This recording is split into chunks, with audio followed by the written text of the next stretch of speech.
Nursing का बड़ा ही popular course होता है जीएनएम का, जिसे लड़के और लड़कियां दोनों तरह के कैंडिडेट कर सकते हैं। लेकिन इस कोर्स को लेकर बहुत सी कंफ्यूजन रहती है कि आखिर ये कोर्स किस भाषा में होता है, इसके एग्जाम किस भाषा में दिए जाते हैं, सिलेबस किस तरह से रहता है, ये कोर्स आसान होता है या मुश्किल।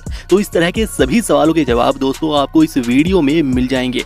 देखो, जीएनएम नर्सिंग से संबंधित 3 साल का कोर्स रहता है, जिसमें अलग से 6 महीने की इंटर्नशिप भी करनी पड़ती है। और इस कोर्स को 12th पास सभी उम्मीदवार, चाहे उन्होंने 12th किसी भी विषय से की हो और चाहे हिंदी मीडियम से की हो या इंग्लिश मीडियम से, सभी तरह के उम्मीदवार इस कोर्स को आसानी से कर सकते हैं। और आपको बता दूं कि जिन राज्यों में जीएनएम के लिए एंट्रेंस एग्जाम लिया जाता है, तो वह एंट्रेंस एग्जाम भी हिंदी और इंग्लिश दोनों भाषाओं में लिया जाता है। तो दोनों भाषाओं में से किसी भी भाषा में आप एग्जाम दे सकते हैं। और जीएनएम के एंट्रेंस एग्जाम का वीडियो का लिंक नीचे डिस्क्रिप्शन में दिया गया है, आप उसे भी चेक कर लीजिएगा। बाकी जीएनएम के एंट्रेंस एग्जाम के बाद इसके लिए जो सिलेबस रहता है वो भी हिंदी और इंग्लिश दोनों भाषाओं में आता है। और जीएनएम कोर्स के एग्जाम भी दोनों भाषाओं में ही आते हैं, तो इसमें घबराने की जरूरत नहीं है। आप अपनी समझ से जिस भी भाषा में आप कंफर्टेबल हो, उस भाषा में आप इस कोर्स को कर सकते हैं। लेकिन दोस्तों, इस कोर्स का सिलेबस भले ही दोनों भाषाओं में होता है, लेकिन फिर भी किसी भी कॉलेज में एडमिशन लेने से पहले एक बार उस कॉलेज में कंफर्म जरूर कर लीजिएगा कि वहां पर पढ़ाई किस भाषा में कराई जाएगी, कौन सी भाषा में टीचर्स इस कोर्स में पढ़ाएंगे, जिससे कि बाद में आपको कोई किसी तरह की समस्या ना आए।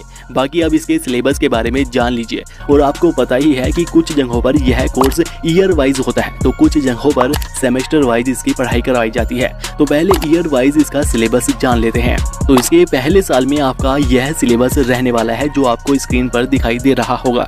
इसी तरह से दूसरे साल में ये 4 सब्जेक्ट आपको पढ़ने पड़ेंगे। और फिर इसी तरह से तीसरे साल में भी आपको ये 4 सब्जेक्ट पढ़ने पड़ेंगे। अब जिन कॉलेजों में सेमेस्टर वाइज यह कोर्स रहता है, उनका सिलेबस जान लेते हैं। तो इसके पहले सेमेस्टर में ये 3 विषय आपको पढ़ाए जाएंगे, दूसरे सेमेस्टर में ये वाले विषय कवर करवाए जाएंगे, इसी तरह से 3rd सेमेस्टर में ये वाला सिलेबस रहने वाला है, 4th सेमेस्टर में ये वाला सिलेबस, और 5वें सेमेस्टर में ये 2 विषय, और 6ठे सेमेस्टर में ये वाले 2 विषय आपको पढ़ाए जाएंगे। तो इस तरह से इसके लिए सिलेबस रहता है। लेकिन दोस्तों, यहाँ पर एक बात आपको ध्यान रखनी होगी कि भले ही यह कोर्स हिंदी और इंग्लिश दोनों भाषाओं में होता है, लेकिन मेडिकल फील्ड में इंग्लिश भाषा को ज़्यादा प्रेफरेंस दी जाती है। आप भले ही हिंदी भाषा में ये कोर्स कर ले, अच्छे नंबर भी ले आए और नौकरी भी आपको मिल जाए, लेकिन इस फील्ड में तरक्की करने के लिए, बड़े हॉस्पिटल्स में काम करने के लिए, जहाँ पर डॉक्टर्स के साथ मिलकर आपको काम करना पड़ेगा, वहाँ पर इंग्लिश भाषा भी आनी बहुत ज़रूरी है। तो इस बात का ध्यान जरूर रखिएगा। कोर्स भले ही आप हिंदी भाषा में कर लीजिएगा, लेकिन साथ